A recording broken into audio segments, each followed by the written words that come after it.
Bonjour, chers auditeurs de Radio Fréquence Paris Pluriel dans le 106.3 FM et aussi por l'internet www.rfpp.net. Aquí somos, aquí estamos, comienza ahora este domingo 12 de diciembre, domingo en el que en México, por ejemplo, se festeja el Día de la Virgen de Guadalupe, pero que también es una fecha muy significativa aquí en París y sobre todo para un servidor, Juanito Guanabacoa y Francisco Belmont, porque en estos momentos estamos en la exposición 2021 Transformaciones, desde donde bien espero que las personas que tengan un tiempecito de pasarse por aquí en el 33 de la Rue de Mademoiselle en el 15º distrito, se den una vueltecita, aquí los espero, vengan nombreux.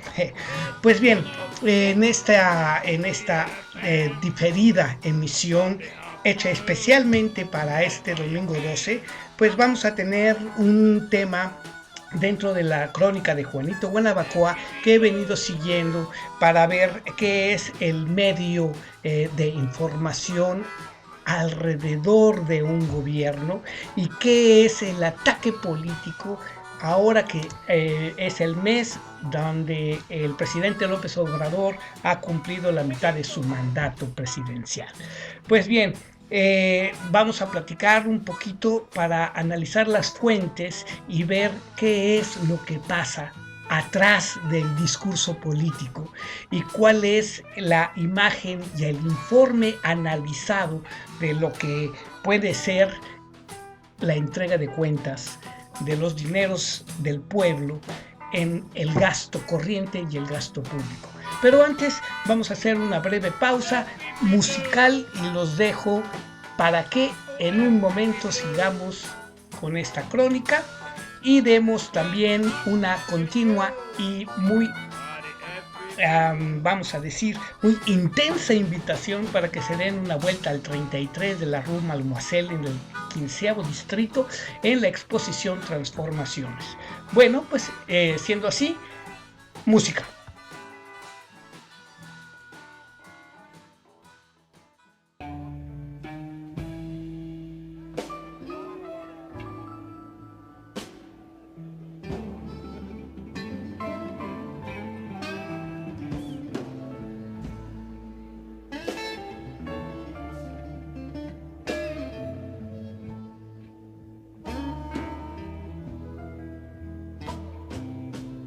I said something to you, and I don't care how you feel. You just don't realize you got yourself a good deal. She's 19 years old. She got way just like a baby child.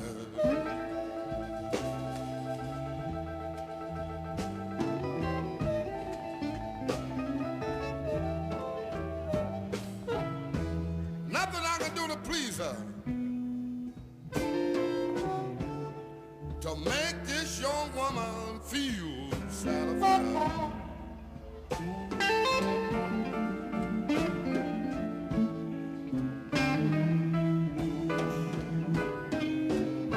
Said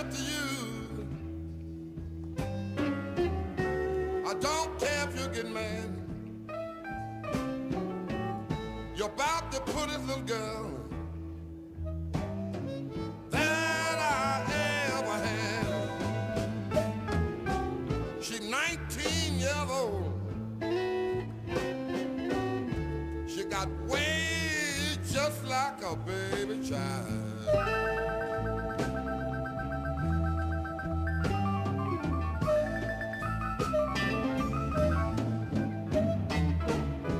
Nothing I can do to please her, to make this young woman feel satisfied. What kind of woman I got?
conversation that don't have no end.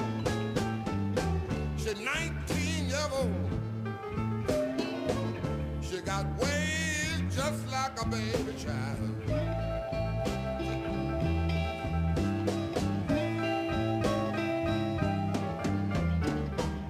Nothing I can do to please her. But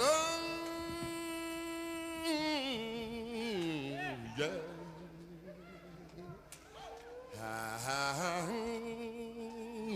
Oh! Oh yeah, yeah. Oh yeah, to make this young woman feel satisfied.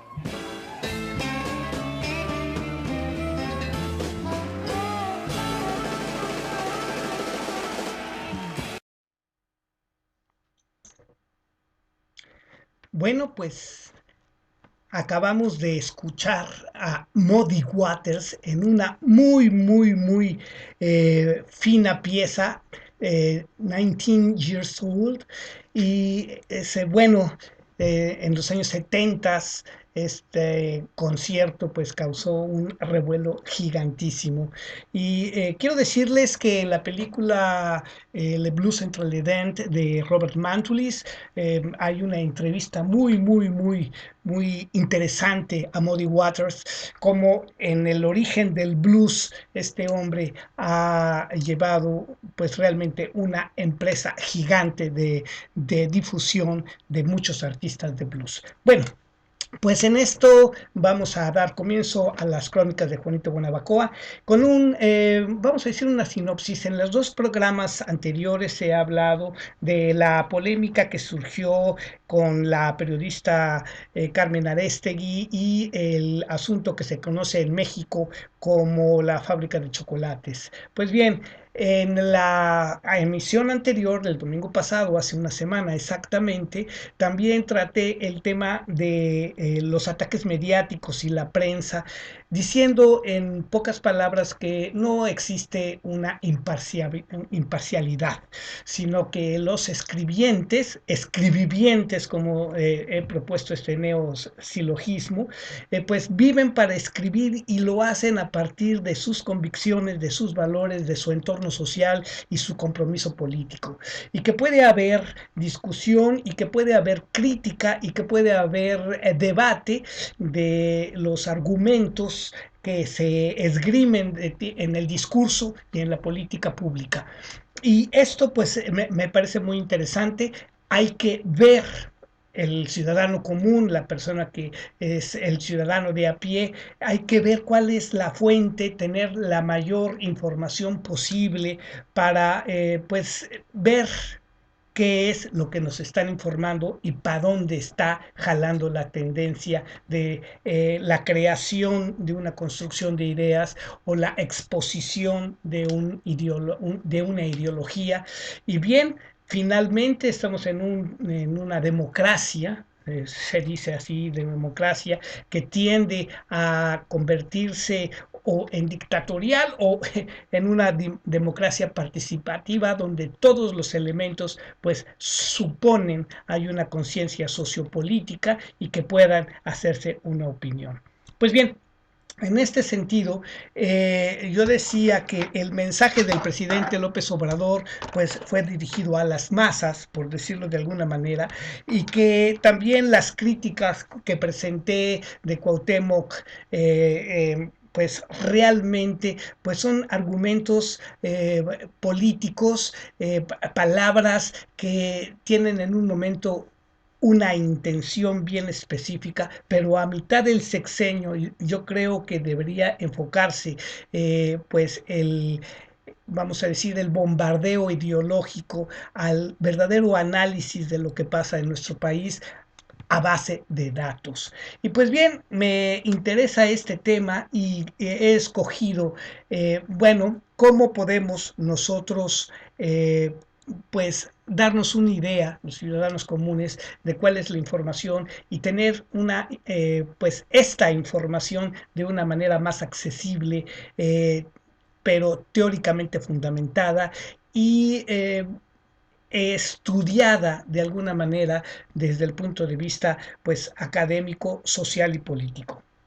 Entonces, pues voy a presentar en esta y la siguiente emisión a Alejandro Villarreal Páez del Tecnológico, pero del CIEP MX.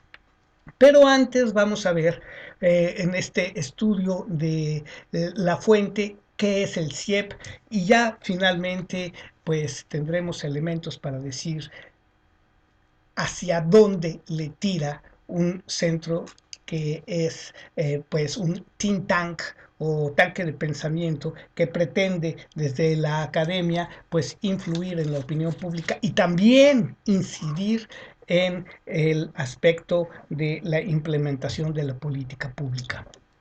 Bueno, el CIEP o Centro de Investigación Económica y Presupuestaria es una organización civil sin fines de lucro encargada de democratizar la información en temas fiscales, en temas económicos. Ahí vamos a ver realmente qué es lo que hay detrás de esto. El Centro de Investigación Económica y Presupuestaria, CIEP por sus siglas, y generalmente en la red se le agrega MX, CIEP MX, es una organización de la sociedad civil sin fines de lucro que provee información y análisis para incidir, mejorar y democratizar las discusiones y la toma de decisiones en economía y finanzas públicas. Esto es en síntesis el objetivo que propone al estudiar y proponer formas de mantener la sostenibilidad del sistema financiero del país. Disculpen, pues ahora que no es domingo, está un poquito más atarantado. Bueno, actualmente el CIEP está localizado en la Ciudad de México, en la colonia Roma, si no mal recuerdo, y lleva a cabo investigaciones y proyectos sobre diversos temas. La información de este centro es libre para consulta, para difundirse, para hacer de esto un material que sea referente para cualquier análisis sociopolítico en temas económicos. Y los estudios son estudios microeconómicos y del desarrollo, los ingresos y los impuestos, el gasto público, las finanzas públicas locales, ya sea por entidades o por sectores, educación y finanzas públicas, que es lo que vamos a ver también relacionado con la cuestión de la pandemia y el ejercicio del presupuesto público, las cuentas generacionales, qué hay y a quién afecta el gasto público, energía y finanzas públicas. Pues bien, frecuentemente el CIEP publica investigaciones, hay una biblioteca virtual muy intensa, muy grande, infografías, videos que también están puestos en otras plataformas y el YouTube, y podcast con estos temas en las redes sociales. Además también cuenta con micrositios sobre temas específicos, va siguiendo el devenir del tema. Por ejemplo, sobre el sistema de salud en México, importantísimo, su complejidad y el financiamiento desigual que recibe. Ahí está afectándose también un sector social bien específico. También tiene sitios dedicados a los paquetes económicos, las pensiones y la crisis que se avecina y el gasto público en educación. Como ven ustedes, son los temas neurálgicos, los temas que también en un momento dado pues son la base del discurso político y la tendencia a pues hacer de esto pues para bien o para mal un ataque mediático. Eh, hay sitios que pueden ustedes también inscribirse aquí a la distancia, los mexicanos que estamos fuera del país, que necesitamos información pues realmente interesante, entre otras fuentes, consultar también otras fuentes.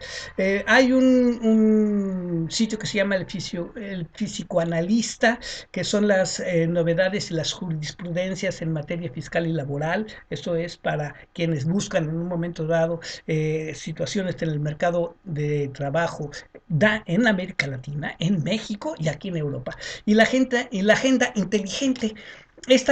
Fíjate, esto es muy, muy interesante. La agenda inteligente son las noticias de negocios más relevantes a nivel de México y a nivel mundial, insertados en nuestro espacio virtual y a partir de los análisis de nuestra economía. Y a nuestro canal también, a nuestro canal Superbond Live, donde también haré referencia de esto, pero también el CIEP tiene su propio sitio. Bueno, pues en base a esto,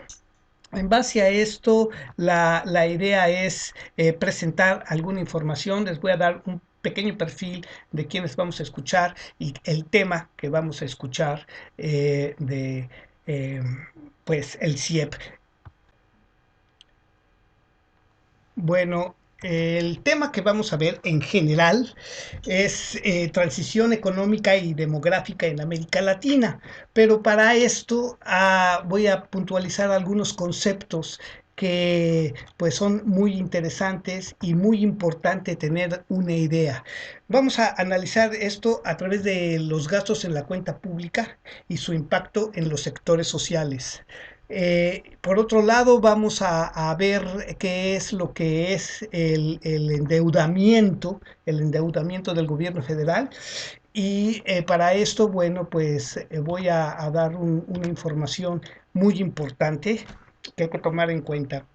Mira, a través de la cuenta pública es posible observar el ejercicio de los recursos públicos para atender la crisis del COVID-19, por un lado, la reducción del gasto no programable como respuesta a una menor recaudación a nivel federal, que empujó al gasto neto total, o sea, al gasto verdadero, a una disminución del 1.7, esto fue en 2020, muy, muy recientemente, a partir de análisis del informe presidencial de los datos reales con los que se informa la cuenta pública y con respecto a su presupuesto aprobado. ¿Cuál es esa diferencia? ¿No? Por otro lado, el gasto programable tuvo un aumento del 1.3 con respecto a su monto aprobado, pero no se priorizan los sectores afectados directamente por la pandemia.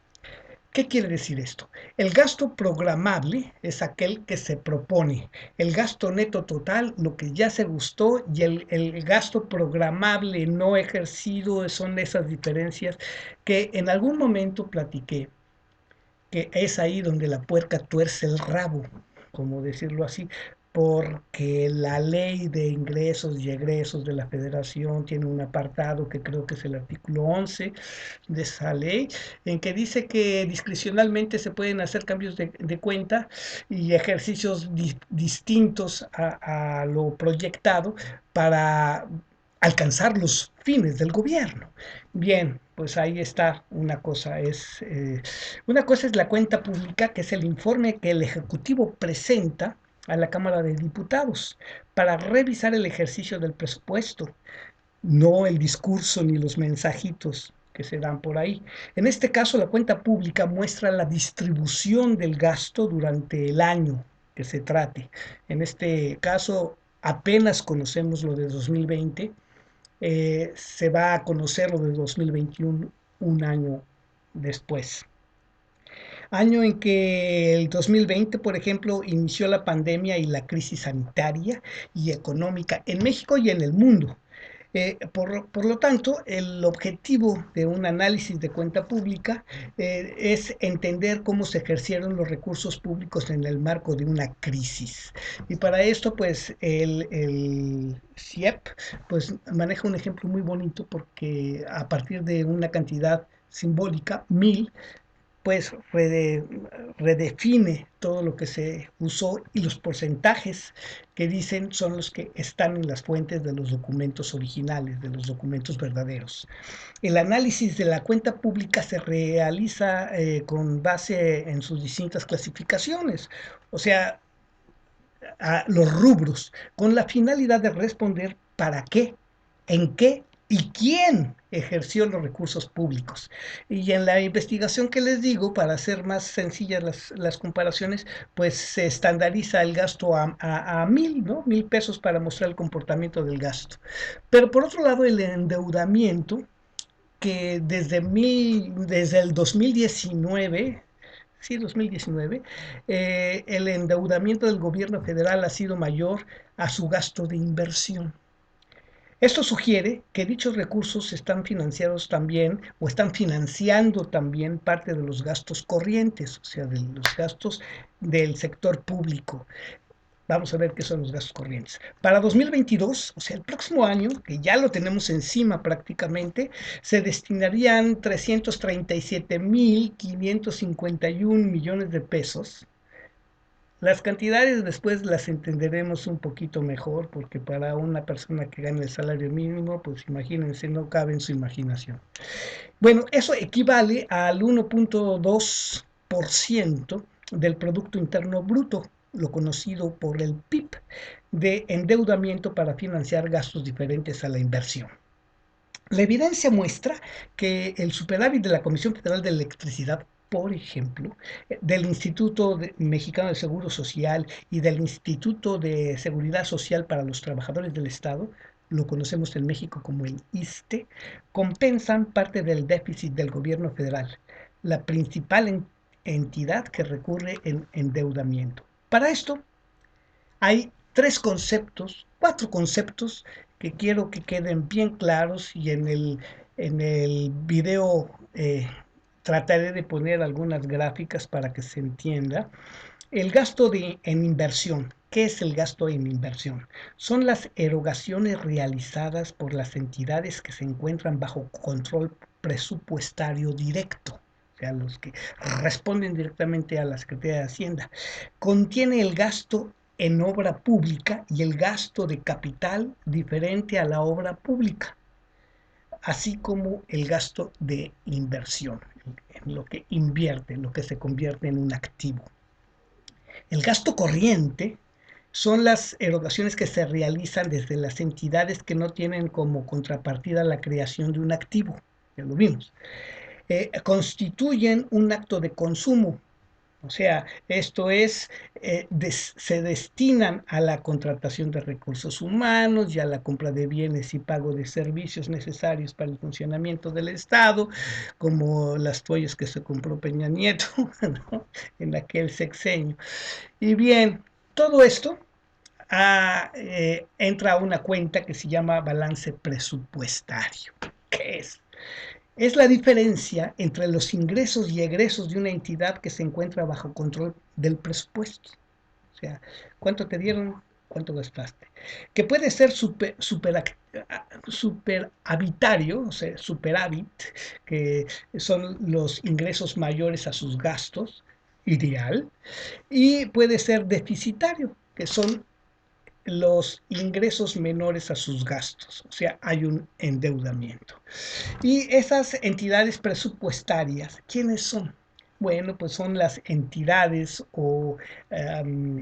sí, entidades, se entiende bien, entidades cuyos ingresos y gastos se encuentran regidos por la LIF, la Ley de Ingresos de la Federación, y el manual del PEF, que es el programa del Estado financiero, ¿no? Que con esto, quienes escuchen y tengan la paciencia de tomar una notita para que se vayan acordando, con eso vamos a poder analizar mucho, mucho, muy, muy, vamos a decir, exactamente, con un grado de certeza, para después decir y analizar el discurso político y ver si nos están dando a tole con el dedo, si ya nos marearon antes de darle palos a la piñata. eh, Podemos formarnos así una opinión de lo que pasa en nuestro país muchísimo mejor que estar escuchando a Televisa o algunos otros comentaristas, pues diciendo sus bárbaras barbaridades. ¿Quién es Héctor Villarreal Páez?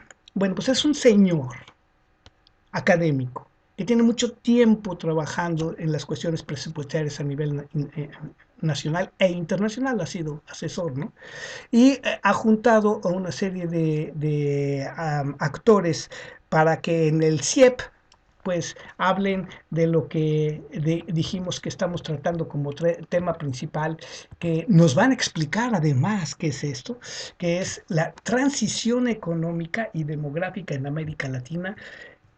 En México, el reto de la transformación social o de la cuarta T, y entendamos un poquito para dónde quiere que jalemos y para dónde quieren que vayamos y qué quieren que nos inclinemos a pensar, cuál es la tendencia de esto. Y una vez que hayamos logrado esto, bueno, pues podemos decir que podemos hablar con cierta certeza de los temas.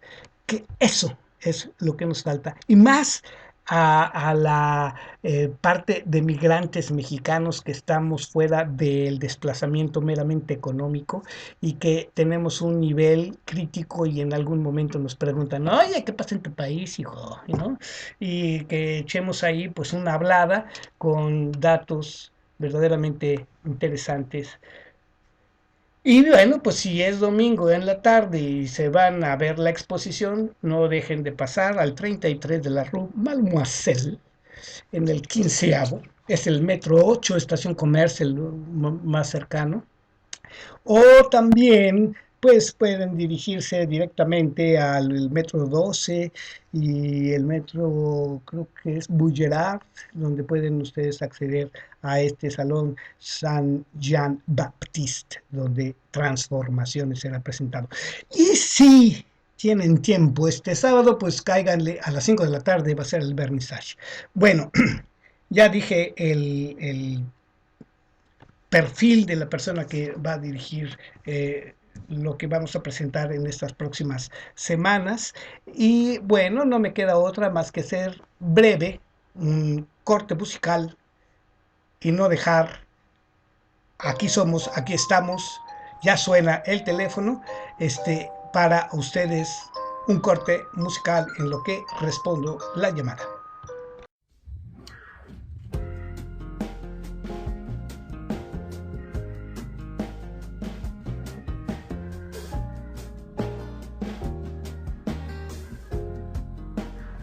Well, you better listen, my sisters and brothers, 'cause if you do, you can hear their voices still calling across the years.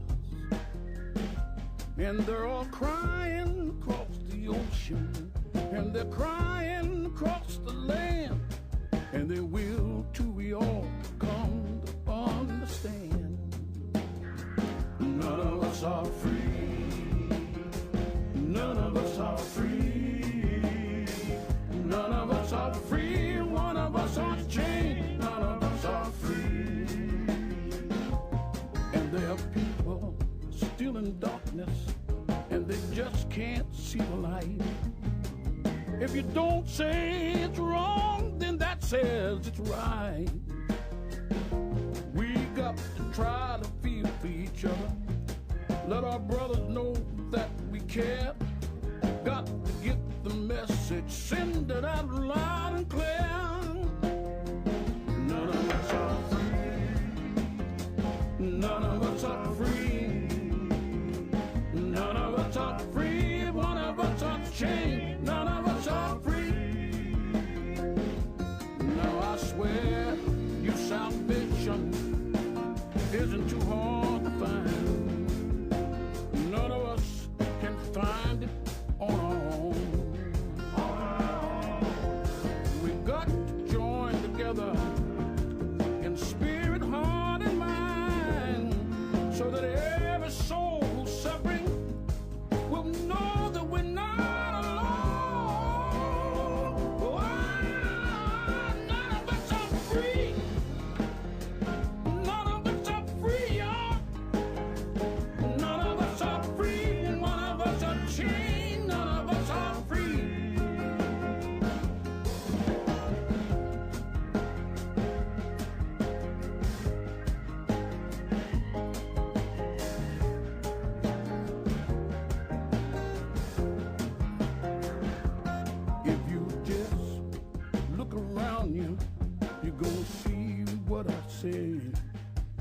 the world is getting smaller each passing day. Now it's time to start making changes, and it's time for us all to realize that the truth is shining bright right before our eyes. None of us are free. None of us are free. None of us are free. One of us is chained. None of us are free. Oh, none of us are free. Oh, none of us are free. No, none of us are free. One of us is chained. One of us are free. None of us, none of us, none of us are free. None of us are free.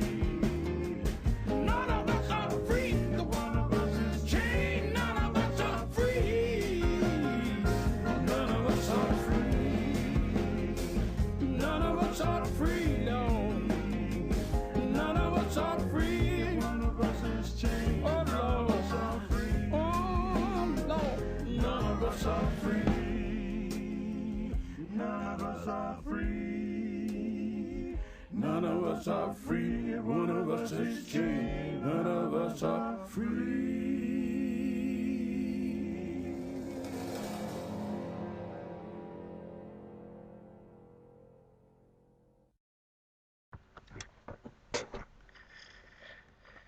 Bueno, pues si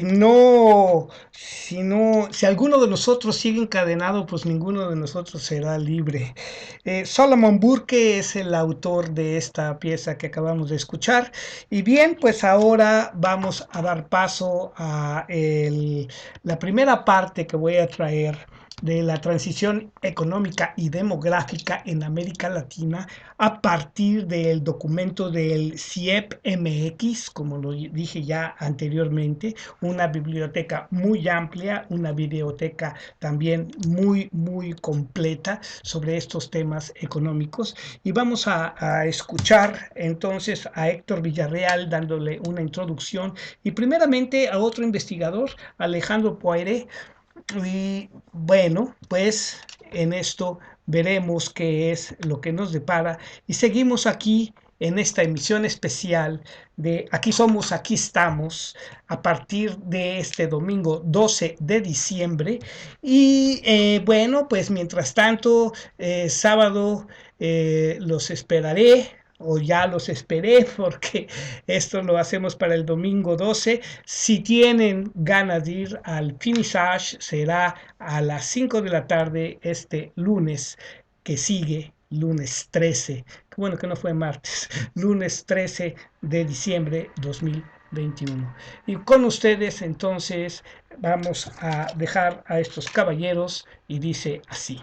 De una reunión muy puntual. Por ahí nuestro buen amigo Ángel Verdugo nos hacía el comentario en las redes, me decía, oye Héctor, pues sabes que van a tratar temas muy complejos y pareciera que pues dedicarles 20 minutos no va a permitir que profundicen.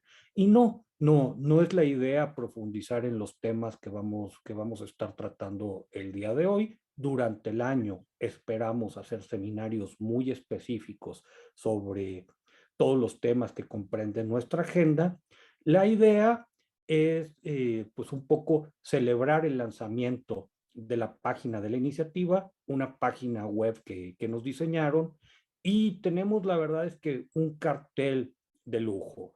Van a ver por ahí a Mónica Rubio de UNICEF, a Daniel Titelman de CEPAL, también en algún punto nos acompaña el BID.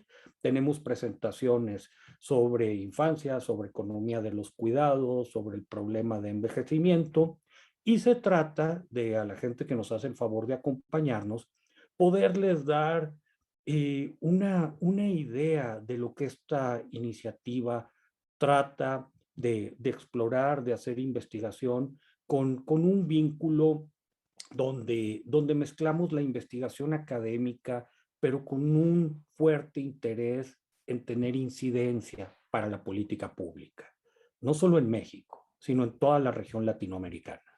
Entonces, creo que tenemos excelentes condiciones para arrancar. Le agradezco mucho al decano de la Escuela de Ciencias Sociales y Gobierno del TEC de Monterrey, a Alejandro Poiré, conocido pues por todos ustedes, que nos haya acompañado para la inauguración. Sin más preámbulos, Alejandro. Muchísimas gracias, Héctor. Muchas gracias a todas y a todos por acompañarnos en esta mañana. La verdad es que dices con mucha razón, Héctor, que este es un tema de una enorme importancia desde el punto de vista de política pública para México, pero para toda la región.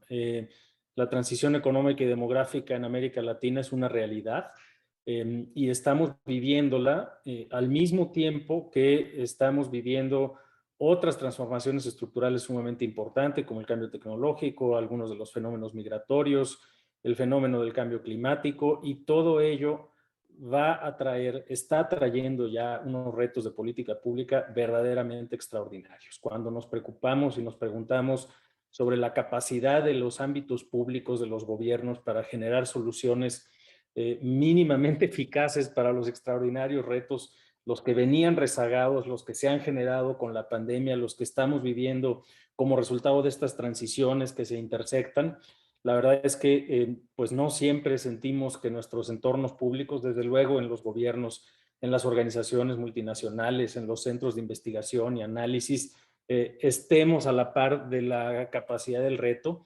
Y es precisamente por eso que algunos de los retos más importantes, que son a estas alturas ineludibles, los analicemos mejor y tengamos oportunidades como esta para desarrollar conocimiento compartido y un conocimiento que nos permita precisamente diseñar soluciones e irlas implementando y monitorear y discutir el éxito de las distintas soluciones para enfrentar estos retos. Esta es una iniciativa que desde el punto de vista académico para el Tecnológico de Monterrey es una extraordinaria oportunidad. Somos la única institución académica, me precio en decirlo, pues en muchos ámbitos, que de la mano de la Cátedra de las Transiciones Económicas y Demográficas y de la mano del CIEP hemos adoptado esta agenda como un reto extraordinario que tenemos que atender y que tiene implicaciones de corto plazo de manera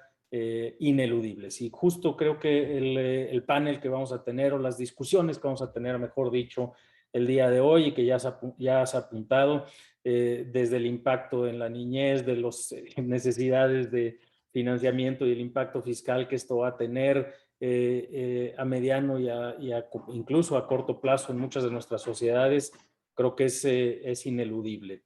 Y bueno, pues estamos en esta zona de webinarios en los cuales los sonidos del espacio también nos interrumpen. Me disculpo si se oye por aquí cerca algunos golpes, pero solo quiero cerrar agradeciendo la presencia de todas y cada uno de ustedes, en particular de las representantes, por supuesto, de la Cátedra de las Transiciones Demográficas y Económicas, de UNICEF, de CEPAL, del BID, y desde luego de los colegas del TEC de Monterrey, de CIEP, para este webinario, para esta iniciativa. Y pues les doy las gracias y me toca formalmente declarar inaugurado este foro. Va a ser sumamente interesante, y de parte del Tecnológico de Monterrey, de su Escuela de Gobierno y Transformación Pública, de nuestros programas académicos, de nuestras maestrías en Administración Pública y Política Pública, en Economía Aplicada, en Prospectiva Estratégica, nuestro doctorado en Política Pública, pues un gran interés por esta agenda, una gran énfasis en la preparación de nuestras egresadas y egresados, y desde luego, pues esto al final del día es no solamente un reto extraordinario, es una oportunidad profesional, porque quienes nos dediquemos a esta agenda vamos a poder tener una incidencia que es sumamente importante, yo diría urgente. Muchas gracias, bienvenidas y deseo lo mejor para estas discusiones. Muy buen día. Muchas gracias, decano. Que así sean las cosas. Y sin más preámbulo, aprovecho para darle la palabra a Adeline Moret de la SHARE, la Transición Demographique, Transición Économique. Es la única vez que lo voy a decir en francés porque les van a doler los oídos. Ahora me voy a referir a la SHARE como la cátedra. Y estamos muy agradecidos de que Adeline nos acompañe. Ella coordina la investigación en la cátedra allá en Francia Y para nosotros han sido un modelo a seguir. Creo que lo que han logrado ellas, ellos, en términos de esta interacción entre la academia, el gobierno, el sector privado, con una presencia importantísima, pues nos sentimos muy honrados que la cátedra sea un socio en esta iniciativa del TEC de Monterrey. Estamos hablando de uno de los centros para entender esta transición demográfica y económica, uno de los centros más importantes del mundo.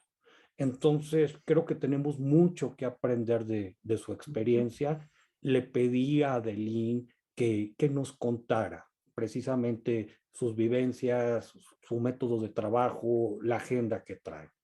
Adeline, adelante. Ok, muchas gracias, Héctor.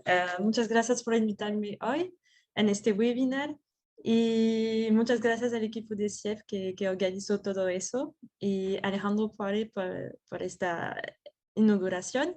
Entonces, soy Adeline Moret y soy una Research Fellow at TDT Chair o la cátedra TDT y voy a contarles un poco la historia de la cátedra TDT y voy a intentarlo hacerlo en español, pero hace un poco de tiempo que no hablo español, entonces lo siento si comete errores en español. Entonces, la transición demográfica, transición económica es un centro de investigación en París, en Francia, de economía sobre el envejecimiento y la longevidad. Y fue fundado por Jean-Hervé Lorenzi, que es uno de los 3 directores de este centro, en 2008. Y este centro de investigación depende de un otro instituto de investigación que se llama Institut Louis Bachelier y Fundación del Riesgo. Y entonces dependemos de un instituto público, pero tenemos financiamiento de actores privados como compañías de seguros o bancos. Entonces, eso nos obliga a hacer estudios de economía muy aplicada. Nuestro objetivo es estudiar el impacto de la longevidad y del envejecimiento sobre la economía y la sociedad. Y queremos como hacer estudios muy aplicados y queremos también hacer experimentación para dar políticas públicas las más pertinentes, relevantes para Francia. Me gustaría hablar del programa de estudios de la cátedra TDT y en la cátedra TDT también escribimos libros para definir nociones. Y hay un libro muy importante para nosotros que es El error de Foster, que es eso, que es un ensayo sobre la sociedad del envejecimiento y que publicamos en 2019. Y para nosotros es muy importante porque definimos en este libro un concepto que es la sociedad del envejecimiento. ¿Qué es la sociedad del envejecimiento? Es el hecho que en Francia, en los próximos años, vamos a vivir con un tercio de la población que va a vivir un tercio de su vida jubilado. Es la primera vez en la historia de la humanidad que va a haber sí, tantas personas mayores que va a vivir tantos años jubilado. Y hay que saber que en Francia la edad media de acceso a la jubilación es 62 años. Y entonces también tenemos un informe que las personas mayores en Francia poseen la mayoría de los patrimonios, aprovechan un gran conocimiento de muchas competencias, de experiencia, y también para los jubilados tienen tiempo libre para contribuir a la vida de la sociedad. Y todo eso son muchas cualidades, pero que pueden resultar en una pesadilla para las otras generaciones si no compartimos. Si no compartimos los patrimonios, las competencias, la experiencia, tenemos un riesgo muy grande que es de excluir los jóvenes.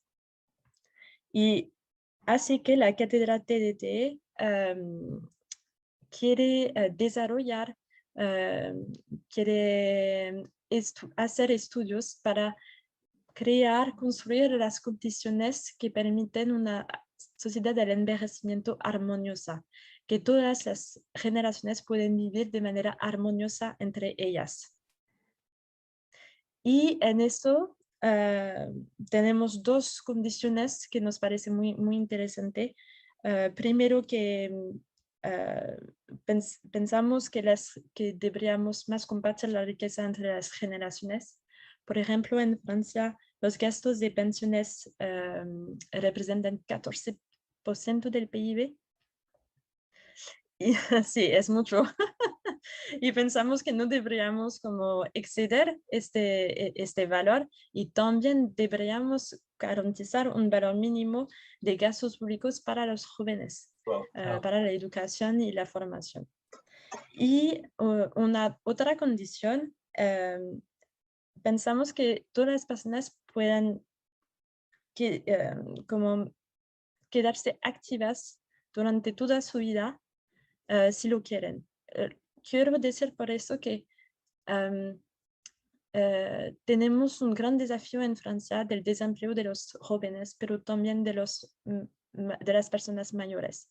Es muy difícil en Francia encontrar un trabajo cuando tienes 55 años y más.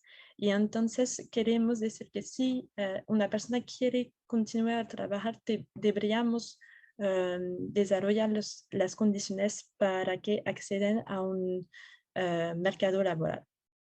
Así que en los libros que escribimos intentamos dar nuevas nociones, nuevos conceptos como el de la sociedad del envejecimiento, y tenemos enfoques de investigación. En cada enfoque intentamos de definir, de profundizar cada noción y también de proponer políticas públicas relevantes. Y después vamos a hacer notas que vamos a enviar al gobierno, que vamos a enviar a todas las personas que pueden estar interesadas por nuestras propuestas de cambio de políticas públicas. Y también vamos a organizar conferencias, webinars, con todos los actores que nos parecen importantes para proponerles esas propuestas de políticas públicas.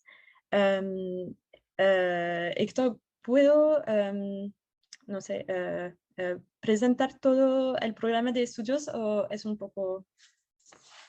No, por supuesto, Adelina, adelante. Ok.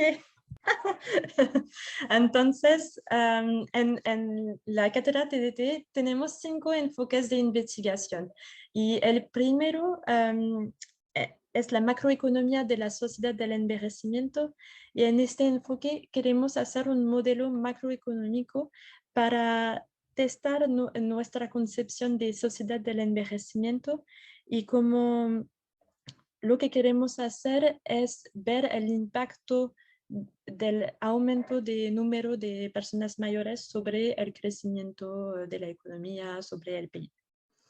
Y después tenemos 4 otros enfoques de investigación y pienso que va a interesarles porque creo que podemos adaptar estos enfoques de investigación en otros países y en otros contextos. Y entonces voy a presentarlas. El segundo, entonces, enfoque de investigación es sobre el patrimonio.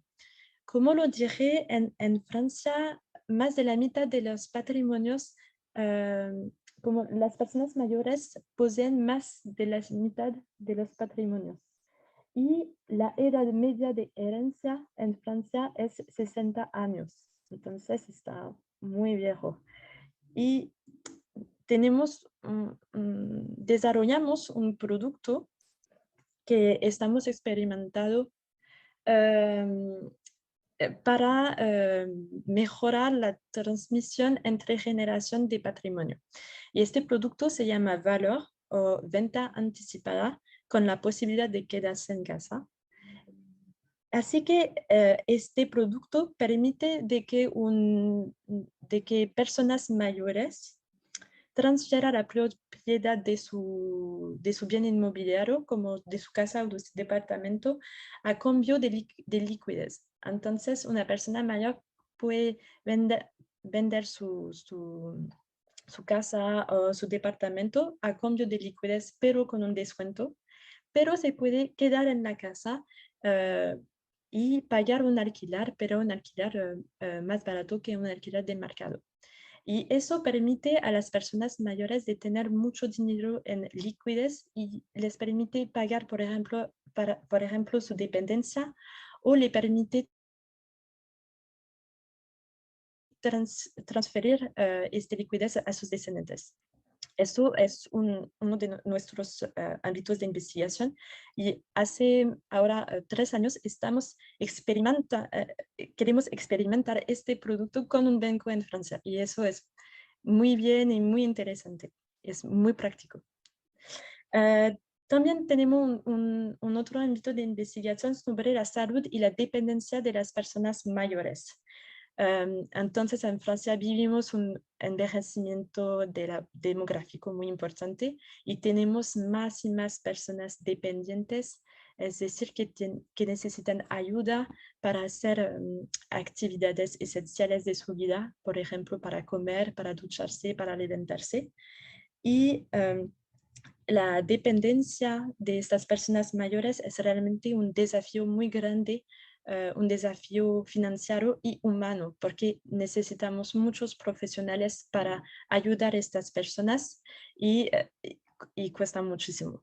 Entonces, por ejemplo, hicimos un trabajo para ver si un producto de seguro de salud puede ser una solución de financiación de la dependencia. También estamos desarrollando mucho trabajo sobre los cuidadores familiares, que son todas personas que se cuidan a un miembro de su familia que está dependiente, enferma o discapacitada. Y en Francia tenemos 11 millones de cuidadores familiares sobre los 67 franceses. Es muchísimo. Y vamos a ver muchísimas personas que están trabajando, y al mismo tiempo que se cuidan a un miembro de su familia. Y entonces hicimos trabajos para entender cómo esta actividad puede tener impacto negativo sobre la salud y el empleo de estas personas. Y también estamos desarrollando dispositivos con empresas, con compañías de seguros, para ayudar a estos cuidadores familiares. Y el último tema que me gusta en este ámbito de investigación es los cuidadores profesionales, por supuesto, que son todos los profesionales que se cuidan a las personas mayores dependientes, como las enfermeras, por ejemplo. Y en Francia es un gran desafío, porque necesitamos más de 260.000 profesionales en este sector. Es muchísimo, y ya tenemos problema con el atractivo de este tipo de empleo. Y entonces hacemos trabajo para entender cómo podemos mejorar las condiciones de trabajo de esos profesionales. Tenemos un otro ámbito de investigación en la cátedra TDT sobre el bienestar de las personas mayores. Nos parece muy importante de proponer políticas públicas para mejorar el bienestar de esas personas. Y vimos muchos estudios que demuestran que el hecho de mantenerse activo y de hacer actividades socializadas tiene un impacto bueno, positivo, sobre el bienestar de estas personas mayores. las actividades socializadas es de nuevo un concepto que definimos en este libro y que designa cualquier actividad que crea vínculos sociales, que sea un poco forzada, de interés general y no necesariamente remunerada. Y, por ejemplo, puede ser el hecho de estar voluntario en una asociación. Y lo que vimos es que las personas mayores que hacen actividades socializadas se sienten más útiles en su vida. Y también vimos que hacer este tipo de actividad permite de aumentar de 3 años la esperanza de vida en buena salud. Y eso es realmente una buena cosa porque demuestra que este tipo de actividad puede servir de prevención a la dependencia y a la mala salud durante la vejez. Y entonces en este ámbito de investigación lo que queremos demostrar y hacer es que las personas mayores pueden ser útiles para la sociedad y pueden tener un papel y no importa su edad. Y ya tenemos un último enfoque de investigación sobre las pensiones, por supuesto. Y en este tema, el gobierno francés en 2019 propuso una reforma del sistema de pensiones general en Francia para transformarle en un sistema por puntos, como en Suecia. Pero hubo mucha manifestación, como movilización en contra de esta, sí, fue terrible, en contra de esta reforma. Y en la cátedra TDT hicimos estudios para entender cómo esta reforma pueda ser posible y aceptable. Y hicimos una nota en la cual escribimos las 5 condiciones imperativas para que esta reforma sea posible. Pero con la crisis de la COVID-19, esta reforma ha sido pospuesta. Eso. Y vamos a realizar ahora estudios sobre cómo podemos incluir la esperanza de vida en el sistema de pensiones. Así que les presenté todo el programa de investigación de la cátedra TDT, pero que se puede resumir en como sigue. Queremos hacer estudios para crear o construir una sociedad justa entre generaciones que garantice buenas condiciones de vida y que dé cabida a todas las generaciones para que sean activas. Y entonces espero que nuestro interés, nuestro objetivo es hacer realmente estudios de economía muy aplicada y espero que es un modelo que todos estos ámbitos de investigación pueden estar adaptados a la transición, perdón, a la América Latina. Y eso.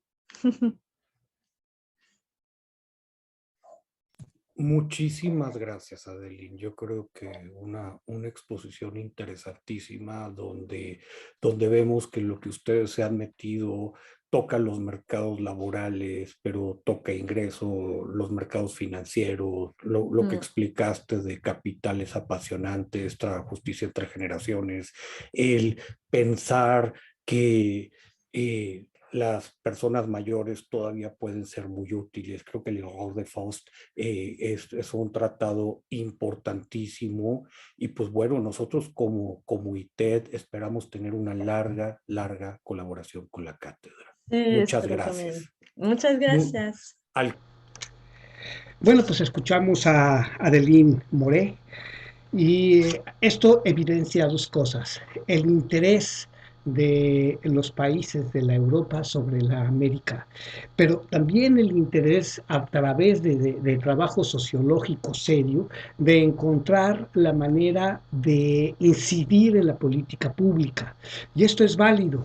Ahora, quienes podrían pensar, no, bueno, pues es un think tank de derecha, pues efectivamente puede ser que el origen y la tendencia tengan ciertas ideas, cierta pues finalidad, pero en principio el pensar para el bien común y el incluir la crítica a determinadas políticas públicas como son la ayuda a las personas mayores, como son la inclusión de los sectores desfavorecidos, pues eso es muy importante.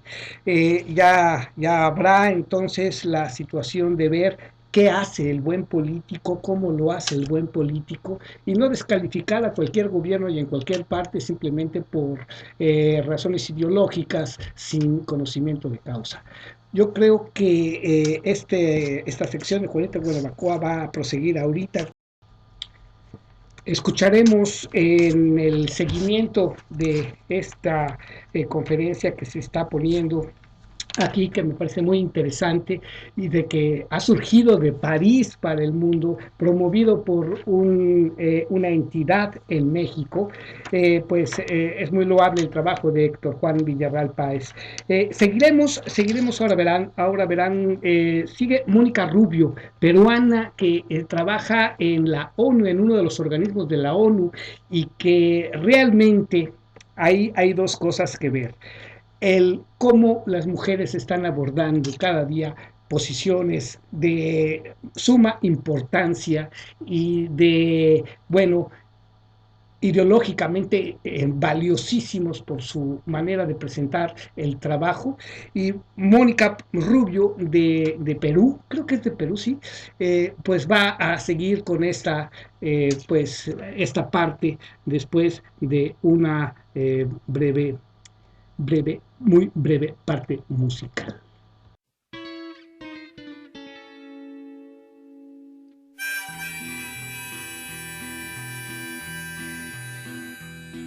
Cuando se acabe el año, ya es tiempo de bajar. Tú vienes de Chicago, yo vengo de Nueva Orleans. La troca tiene placas del State of Iowa. Caramba, cuántos bultos, cosas para regalar. Nos vamos de paseo, me dicen que es terqueza. Allá en Arroyo Seco nos espera la tristeza. Da muina y da temor de irse uno a su tierra. Hace más de 15 años que yo no he podido verla. Agarren autopista, no cojan carretera. Caramba, las noticias desaniman a cualquiera. La muerte sobre todo y a fuerzas de flaqueza. Allá en Arroyo Seco nos espera la tristeza.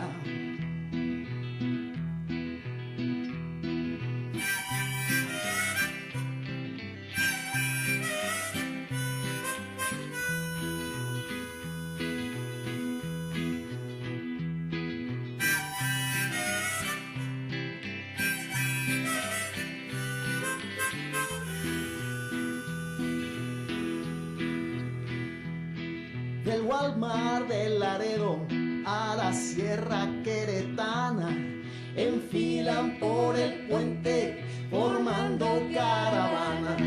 Que no sea la de malas, retenes y extorsiones. La franja fronteriza esconde muchos matahombres. Nos vamos pastoreando, rumiando la certeza que allá en Arroyo Seco nos espera la tristeza. Familia, qué familia, la de aquí o la de allá. Mis hijos no se ocupan de su mexicanidad. Victoria Manteva calles, no salgan para afuera. Arriesga uno la vida y la vida es torrentera. Hermano, si eres gente, no me veas con extrañeza. Allá en Arroyo Seco nos espera la tristeza.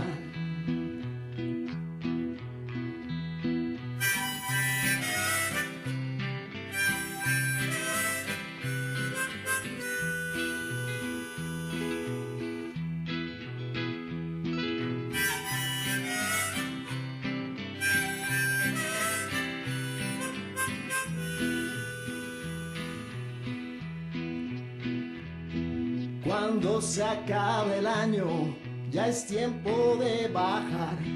Tú vienes de Chicago, yo vengo de Nueva Orleans. Sin luna en el desierto, no hay quien nos encamine. La historia de esta hazaña no ha de ser llevada al cine. Compadre, si te prenden, te cortan la cabeza. Allá en Arroyo Seco.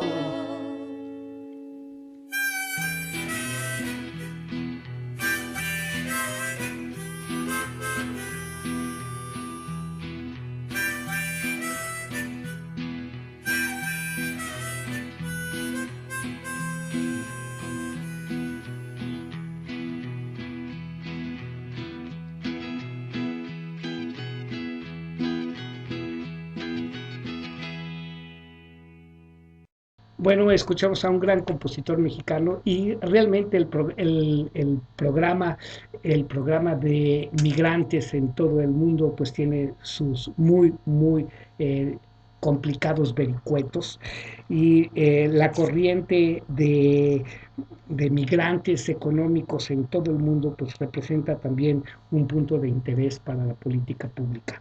Pues seguimos con este video que ya se puede encontrar en las redes sociales, en el YouTube y en otros sitios del CIEP. Y esto de la transición económica y demográfica en América Latina, pues reviste una actualidad muy importante. Y vemos aquí dos cosas. Uno es el antes y después de la pandemia y estamos analizando lo que se hace durante la pandemia por los gobiernos y las políticas públicas. Yo creo que aquí es durará quizás una media hora más, unos 20 minutos más o menos es el tiempo que se les dio a cada uno de los ponentes que voy a presentar. Y siendo la primera hora de esta emisión especial de Aquí Somos, Aquí Estamos, mientras estoy su servidor atendiendo a mis invitados en la Expo Transformaciones, pues seguiremos tratando este y otros temas relacionados a la política pública. Y esto con la firme intención de hacer un posterior análisis del ejercicio fiscal y del gasto público en mi país, para que ya con los pelos en la mano podamos decir dónde estamos, para dónde vamos y qué es lo que va a pasar en nuestro terruño, en el terruño y en la región. Vuelvo a decir que esto es muy delicado, que quizás demande un poco de atención, pero la idea de Aquí Somos, Aquí Estamos es precisamente despertar el interés, provocar una reacción y permitir que la gente se forme una opinión con datos discutibles, todos tal vez muy vehementemente de alguna parte que ose pues escuchar el programa y por otra también porque si no despertamos el interés en el asunto público, pues cada día vamos a estar más ignorantes y de plano un día nos descuidamos y nos convierten en manada dominada. Y me honra mucho a ver, cuando nosotros pensamos en este problema de envejecimiento, de repente se nos olvida que pues esto afecta a todos los grupos etarios. Una de las cosas que hemos observado en Latinoamérica es que con un espacio fiscal en contracción, con todo lo que dejó la crisis del COVID-19, uno de los grupos que más ha sufrido presupuestariamente y que a veces queda fuera de la política pública son los niños. Me honra de sobremanera que Mónica Rubio nos acompañe para explicarnos cómo están pensando el problema. A ver, Mónica Rubio es exministra de Desarrollo e Inclusión Social de Perú, ahorita es la asesora regional para UNICEF en todo lo que tiene que ver con la protección social y pues a fin de cuentas en todo lo que tiene que ver política pública para la cuestión social es una de las voces más importantes de Latinoamérica. Mónica, honradísimos de que nos acompañes. Héctor, muchísimas gracias por tan bonitas palabras. Es un gusto enorme estar con todos ustedes. Un saludo para todos los participantes, un saludo para todos los panelistas. Yo les traigo hoy día una presentación y quisiera poder compartirles pantalla. No sé si me ayudan y me dicen cuando se vea, por favor.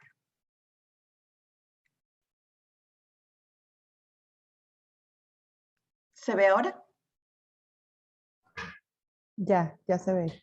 Perfecto. Bueno, como les decía, es un gusto enorme. Muchísimas gracias por la invitación al TEC, al CIEP. Mi ponencia de hoy trata sobre la protección social a la infancia ante la transición demográfica.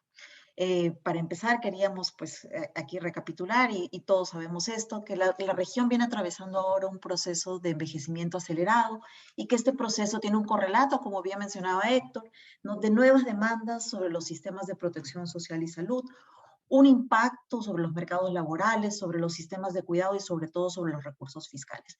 En este contexto hace mucho sentido hablar de la infancia y aquí me voy a saltar casi que al mensaje final de la presentación, ¿no? Y es decirles a ustedes cómo invertir en la infancia es de hecho un tema imprescindible precisamente para hacerle frente al reto que nos trae este rápido envejecimiento poblacional en la región. Mi presentación entonces inicia comentándoles sobre algunas tendencias de infancia y pobreza en la región y elementos que subyacen a la pobreza infantil, tanto desde el punto de vista demográfico como el punto de vista de política social. Luego finalmente presentaré algunas reflexiones de política futuro, sobre todo de cara a este reto pues enorme que ha sido el COVID del que Héctor nos comentaba. Pues actualmente en América Latina la situación de la infancia, de la niñez y de la adolescencia, con muy buena razón y sobre todo a partir del COVID, está en el centro de la cuestión social de la región. Como región nosotros habíamos logrado avances muy importantes, ¿no? Tanto en términos de salud, nutrición, cuidado, educación, habíamos logrado reducir la mortalidad infantil, aumentar la asistencia al preescolar, habíamos subido el logro educativo. Y sin embargo, ya persistían antes del COVID y persisten ahora retos importantes que nosotros en UNICEF hemos resumido en 3 configuraciones, le llamamos así, configuraciones que son problemáticas.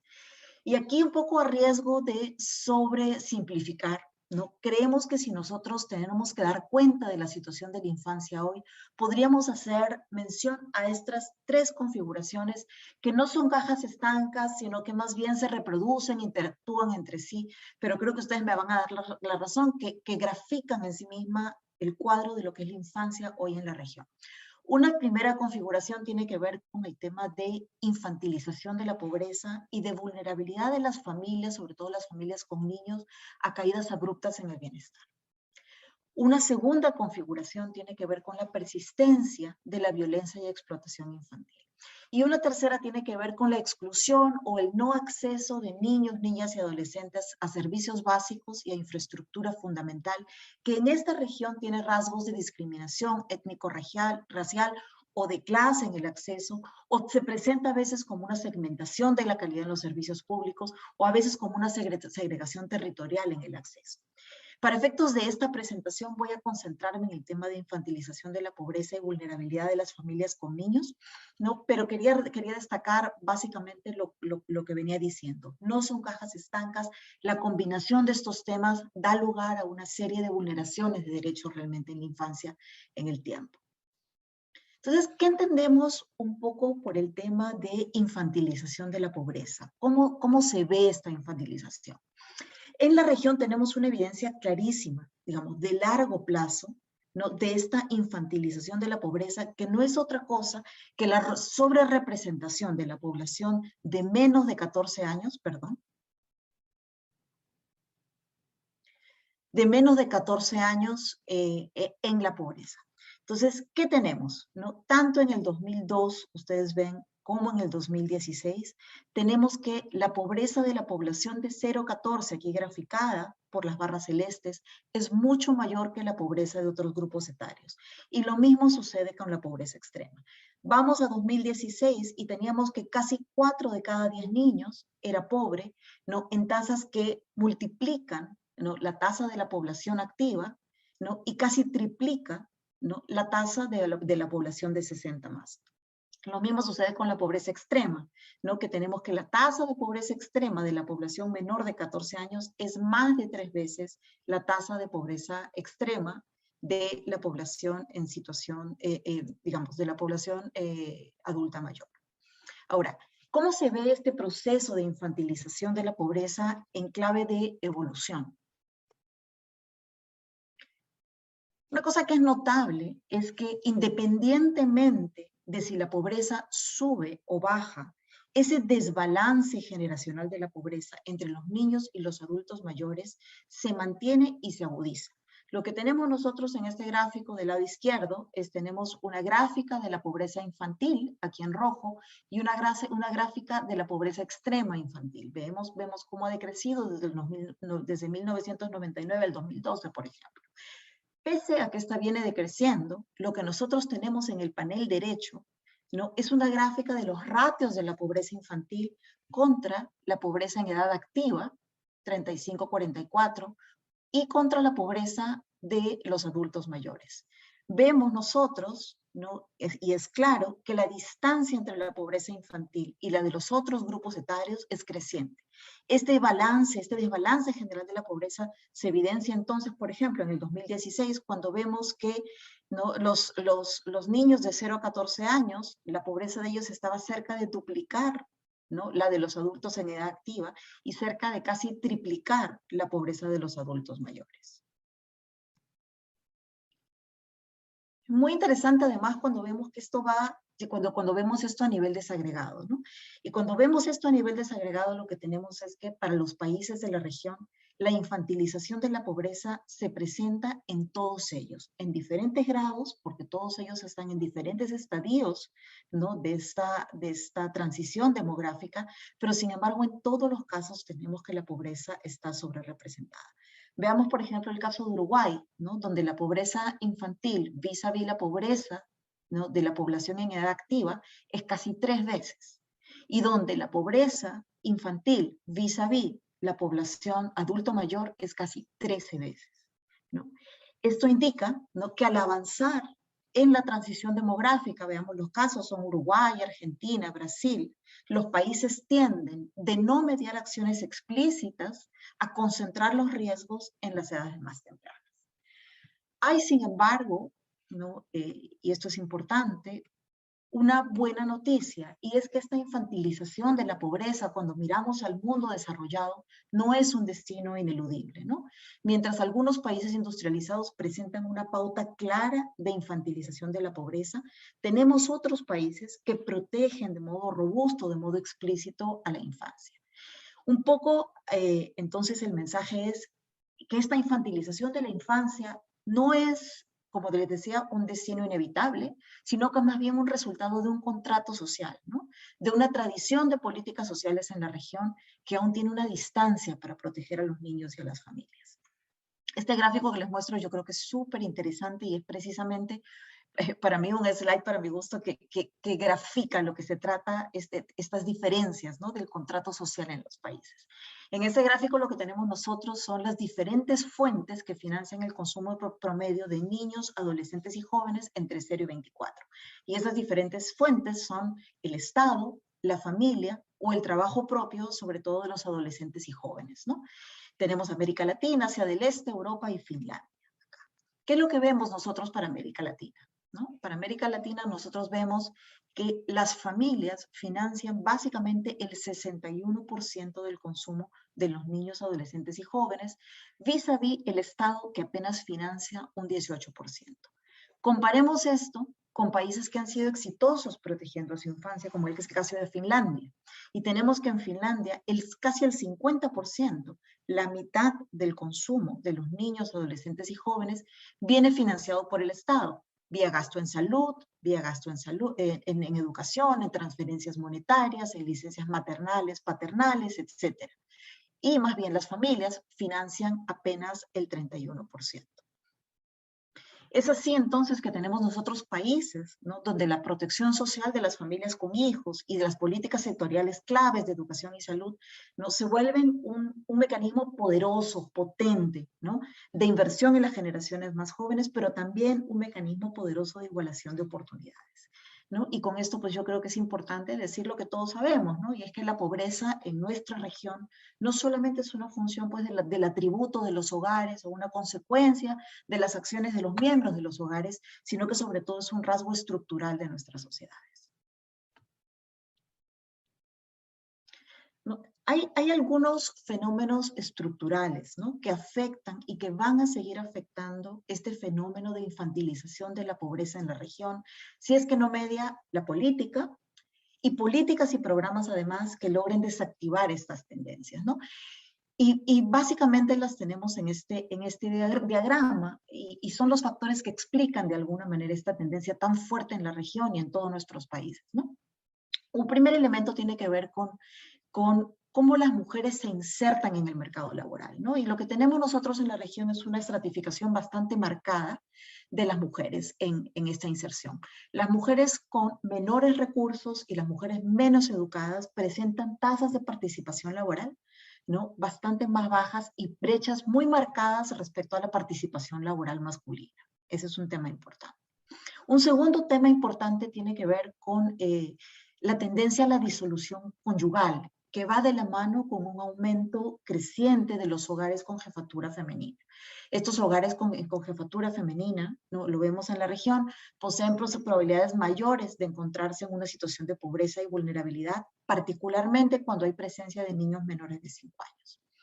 De mano de estas dos tendencias tenemos una además que tiene que ver ya no con demografía, ya no con mercado laboral, sino que tiene que ver con políticas, y la ausencia de políticas explícitas de protección, ¿no?, sobre todo protección social a las familias con niños primero, y el bajo esfuerzo fiscal, ¿no?, para proteger a las familias. Muy rápidamente les voy a mostrar algunos cuadros que tienen que ver con estas causas subyacentes de la infantilización de la pobreza. Aquí, por ejemplo, tenemos la participación laboral femenina por años de escolaridad, ¿no? Vemos que esta aumenta con los años de escolaridad, pero es bastante baja, ¿no?, cuando las mujeres tienen de 0 a 5 años. No solo es baja, sino que, como les mencionaba, la brecha respecto de la participación masculina es bastante alta, es de 33 puntos porcentuales. Lo que tenemos nosotros aquí son dos cosas entonces, ¿no? Si bien ha aumentado la participación laboral femenina, lo que tenemos en nuestra región es de alguna manera una revolución estancada, se llama así, ¿no? Esta incorporación de las mujeres en el mercado de trabajo, pero que no ha ido de la mano con cambios en normas sociales, ¿no? Con una significativa participación de los varones en las tareas domésticas. Las mujeres siguen siendo las principales proveedoras de cuidado de los hogares, y no tenemos aún en la región de la mano esquemas de cuidado infantil o extensión de la jornada escolar, etcétera, que permita compatibilizar la tarea de cuidado con la tarea de trabajo.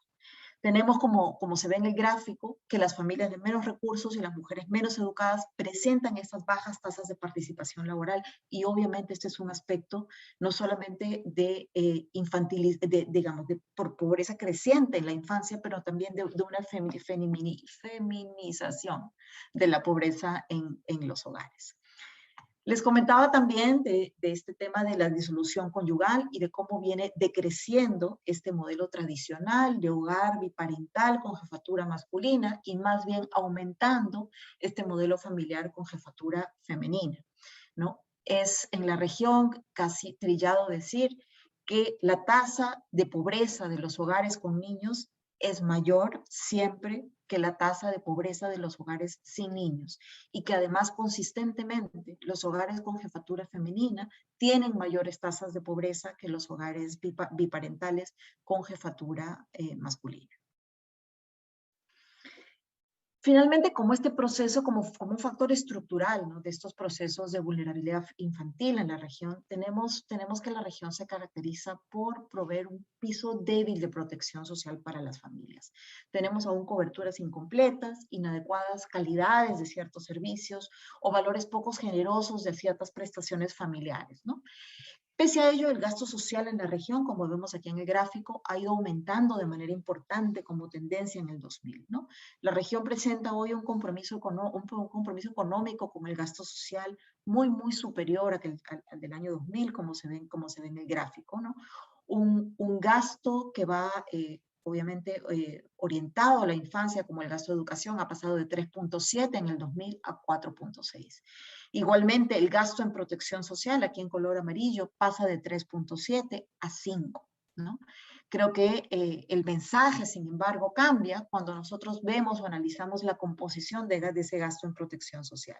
De este 5% del producto, 4.5, ¿no?, se dedica a pensiones y apenas 0.5 puntos se dedican probablemente a la protección social para la infancia, si incluimos ahí tanto programas de transferencias como el costo de licencias maternales o paternales.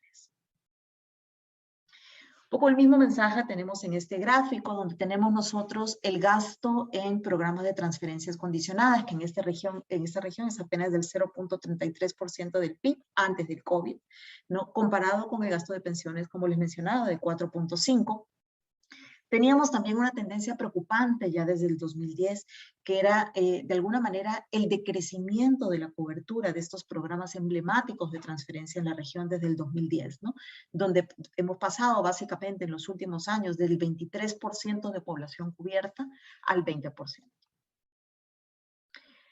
Este gráfico nos da de alguna manera una medida de la tarea que tenemos adelante, ¿no? Este gráfico tiene acá el porcentaje de niños menores de 14 años en hogares que no tienen cobertura de la protección social contributiva, en celeste, y también de aquellos que no tienen ningún tipo de cobertura de protección social, ¿no? Quizá el número más saltante es este 49%. Tenemos que el 49%, ¿no?, de niños menores de 14 años viven en hogares que no tienen ninguna cobertura de la protección social. Y esto antes del COVID.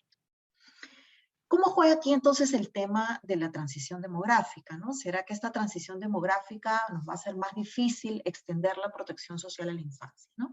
Tenemos aquí la tasa de dependencia, que como ustedes saben se entiende como la relación entre personas en edad no productiva, niños y adultos mayores, y la población activa. Esta tasa de dependencia ha llegado a su punto más bajo a nivel regional, ¿no?, aquí, ¿no?, y va a volver y vuelve a subir, ¿no? ¿Qué está sucediendo? Aquí, como se ha mencionado, la región está envejeciendo a un ritmo sin precedentes, ¿no? Tenemos una población de 60 años que va a pasar del 10% en el 2010 al 17% en el 2030.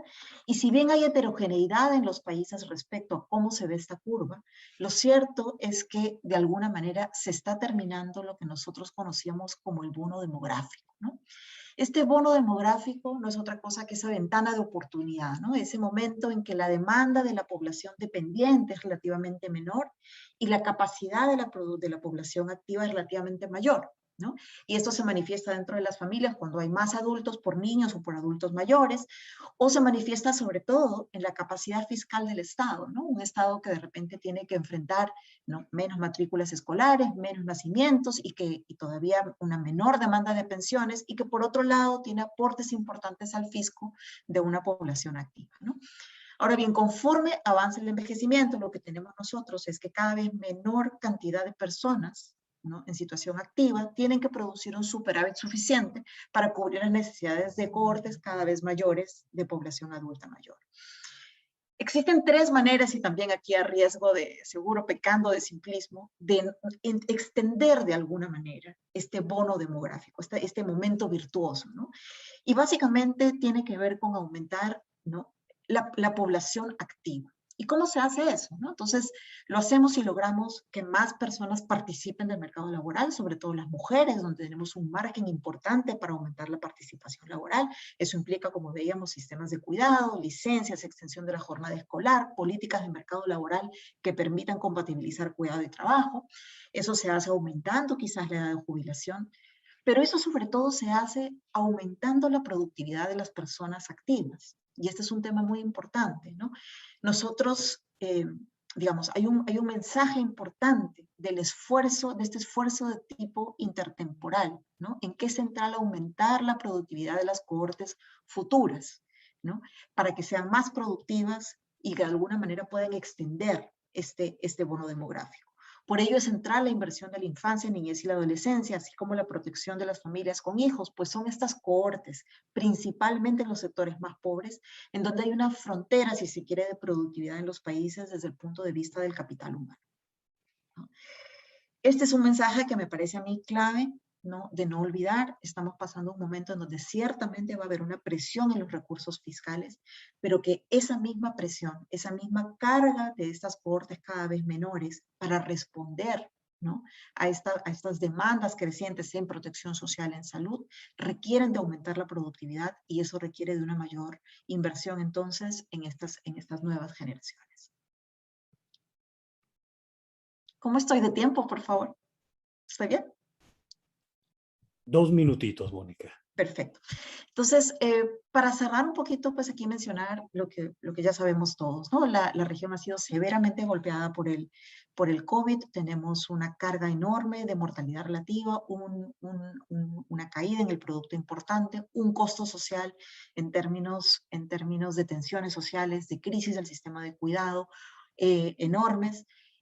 La pobreza infantil ha crecido en 22%, tenemos 16 millones más de niños pobres. Y la afectación no se detiene con la pobreza monetaria, ¿no? Hemos visto el efecto de los cierres escolares, ha habido un menor uso de los servicios de salud preventivo, una afectación de la nutrición, una afectación de la salud mental. En fin, estamos en un momento realmente de reto y donde la recuperación, ¿no? Y volver a construir, obviamente, es importantísimo desde el punto de vista de las múltiples afectaciones que ha sufrido la infancia. Quiero dejarlo simplemente con una reflexión y es esta, ¿no? Los desafíos preexistían al COVID y se agudizan con el COVID, ¿no?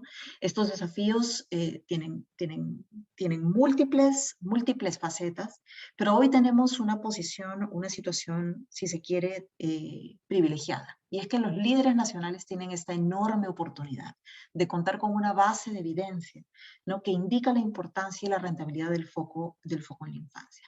Entonces nos hace falta ¿qué? Esta voluntad política para hacer frente a estos varios desafíos, ¿no? Un primer desafío que es el fiscal, este desafío de proteger y expandir la inversión en la infancia en un momento que es crítico. Un segundo desafío que es un desafío programático, que es adecuar esos criterios de elegibilidad, esta oferta programática, a la cobertura y la cobertura de riesgos, al perfil de riesgos y a la estructura real de vulnerabilidades que tenemos en la infancia en la región, sobre todo después del COVID. Otro tema que es central es el desafío institucional, ¿no? De integración y de coordinación de diferentes programas y sectores, nuevamente en un momento particular. Por ejemplo, el COVID ha puesto sobre la mesa el tema de cuidado, y no solamente cuidado infantil, sino también de la dependencia, ¿no? Estos son temas que requieren, por tanto, de una coordinación, de una integración en un momento complejo políticamente aquí en la región. Yo creo que me detengo aquí Héctor, simplemente enfatizando el tema de que precisamente en este momento tan retador de transición demográfica, ¿no? Poder aumentar, ¿no? La inversión en la infancia y con ello coadyuvar a la productividad necesaria que para hacerle frente es central, ¿no? Y tenemos toda la evidencia y yo creo que como región nos falta entonces caminar en clave de estos retos y con toda la voluntad para hacerlo. Muchísimas gracias. Al contrario, Mónica, digo, muchísimas gracias por una exposición tan brillante. Creo que bosquejas de manera muy sólida el problema que tenemos enfrente. Nosotros hablamos que como iniciativa para la transición esto no es solo pensar en los adultos mayores, se tienen que considerar todos los grupos etarios en esta armonía de la que hablaba Adeline. Tenemos la suerte que en la Iniciativa para la Transición Económica y Demográfica también ya estamos trabajando de la mano de Fundación FEMSA, que ha hecho mucho énfasis en el problema de primera infancia y de infancia para Latinoamérica, y pues yo creo que te seguiremos molestando. Hay mucho que profundizar ahí. Bueno, pues por mi parte, y para ir viendo el punto que estaba yo atacando de ver las fuentes y todo, Fundación FEMSA es una fundación en Monterrey, México. FEMSA quiere decir Fomento Económico Mexicano, SA de B de capital variable. Conocida comúnmente como FEMSA, es una empresa multinacional mexicana que participa en la industria de las bebidas, Coca-Cola, y el sector comercial y de restaurantes. Tiene su sede en Monterrey, Nuevo León, México, y opera en 10 países de Latinoamérica y Filipinas.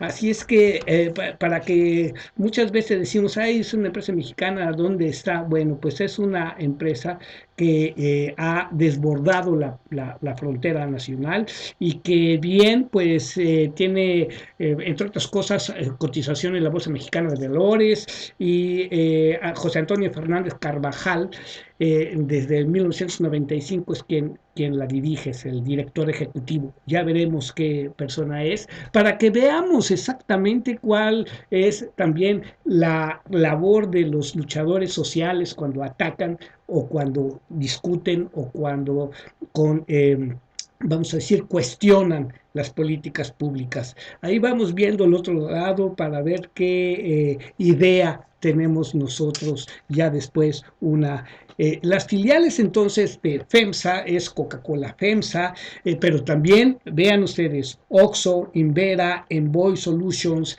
y otras cosas que bien siendo una iniciativa empresarial de Isaac Garza, de Muguerza, de Francisco Jerezada, también de José Calderón y Joseph Schneider, pues veremos de dónde salió, porque esta firma, la organización principal que tiene allá es Heineken International, y bien, todo esto tiene su pro, su contra, su intención, y vamos a ver qué tanto. Lo que sí es necesario saber es que no es nada más una izquierda que discuta, sino que fundamente, que haga estudios, que haga investigación social, y que sí las hay en México, y también me dedicaré a presentar de ese lado qué valores y qué ideas y qué pensadores tenemos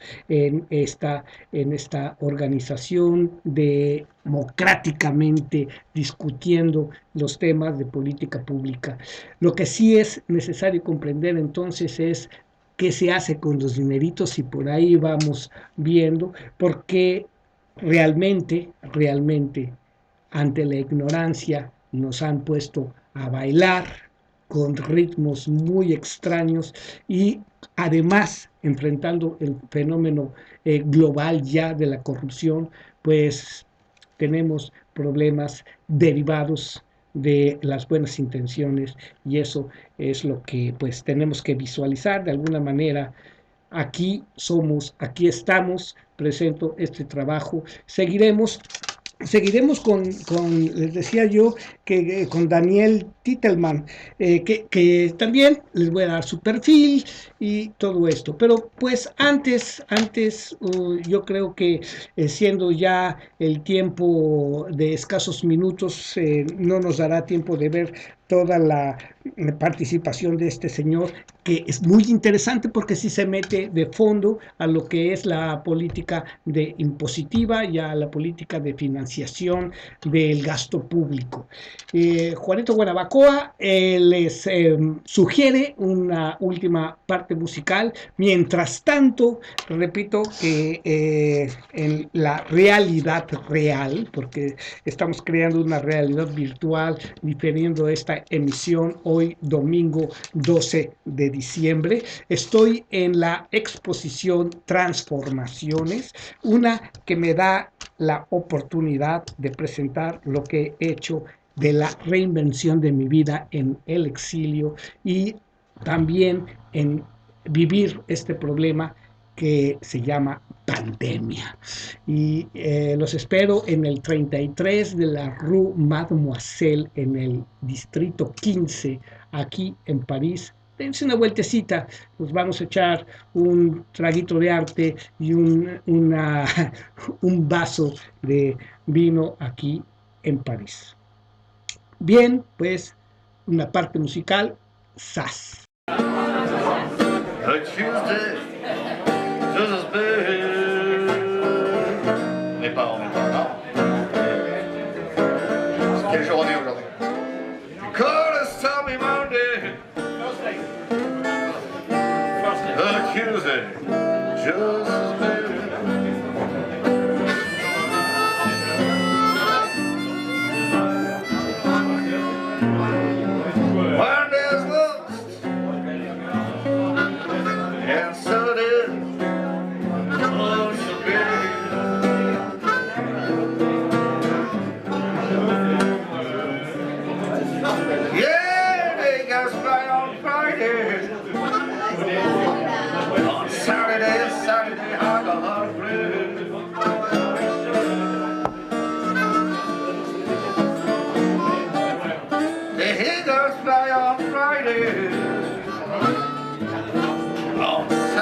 Saturday, I go out to play.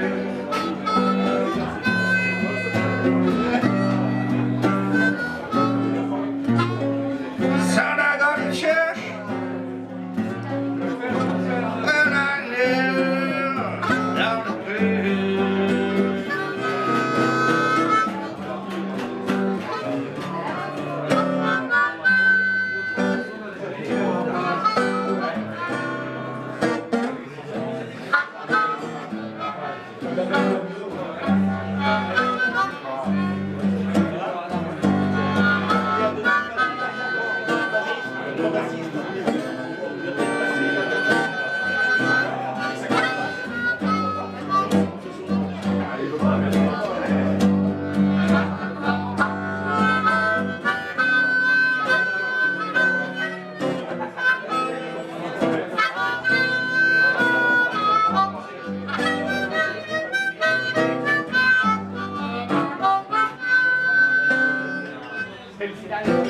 Okay, one more. Ready?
merci, voilà.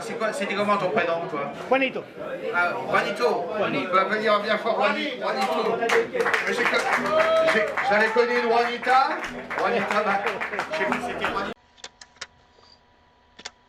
Bueno, pues como siempre, tratando de poner música en directo, en vivo, pues esto fue una participación que también me da mucho gusto decir que pues para mí es un honor intentar aprender un instrumento en el exilio, en la escena entre mucha gente. Pues esto fue tomado en un icónico bar de París con mi amigo Fagu Blues, que lo tendremos aquí, ya lo hemos presentado, ya hemos presentado la creación de su trabajo, y Alain Lignerou. Y bien, pues con esto, pues ya siendo 10 minutos para la finalización de este programa correspondiente al domingo 12 de diciembre 2021, en el que estoy en la realidad fáctica, en la exposición Transformaciones en español, pues esta sección de Juanito Guanabacoa se ha chupado el tiempo del programa.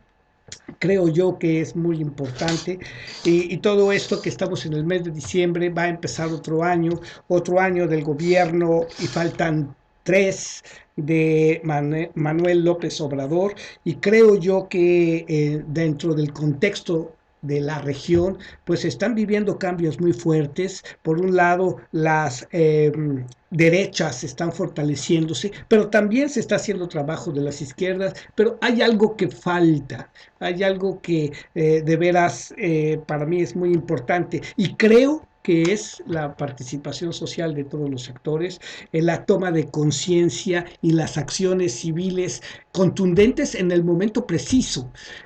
Vimos que Aline dijo en un momento dado, Aline Moré, que con las propuestas que están haciendo para la inclusión y el manejo presupuestario de las ayudas a las personas mayores, pues tuvieron muchas protestas. Aquí en Francia hubo realmente choques entre la policía y los manifestantes, pero que se están buscando las salidas, las alternativas, y dijo algo muy importante, ¿no? Esto de la voluntad política y también de la situación de ver cómo se hacen viables y benefician a la mayoría las políticas públicas. Creo que con esto y lo de Mónica Rubio ha sido también muy interesante. Vemos la importancia de la participación femenina como cabeza de hogar. Vemos que los desafíos siguen siendo ahorita en el renglón, no nada más porque hablen del sistema capitalista, sino porque en cualquier sistema hay gasto público y necesidades sociales que tienen que ser cubiertas por alguien, ¿no? No salen de la tierra los bienes convertidos en soluciones para los problemas sociales. Y tenemos entonces que se han tocado temas bien precisos. Y yo digo, aquí en Francia, pues la extensión de la jornada escolar es algo normal. En todos los países hemos tenido la conciencia y la necesidad del aumento en los gastos de educación, de deporte y el arte, y que también hemos visto que nuestras modernidades con contratos sociales más light, podemos decir, el fenómeno de la disolución marital como se conocía antes, bueno, pues está creciendo, y tenemos entonces modelos familiares distintos, no nada más precedidos por una mujer, sino por parejas que se han formado ya de diferentes, géneros.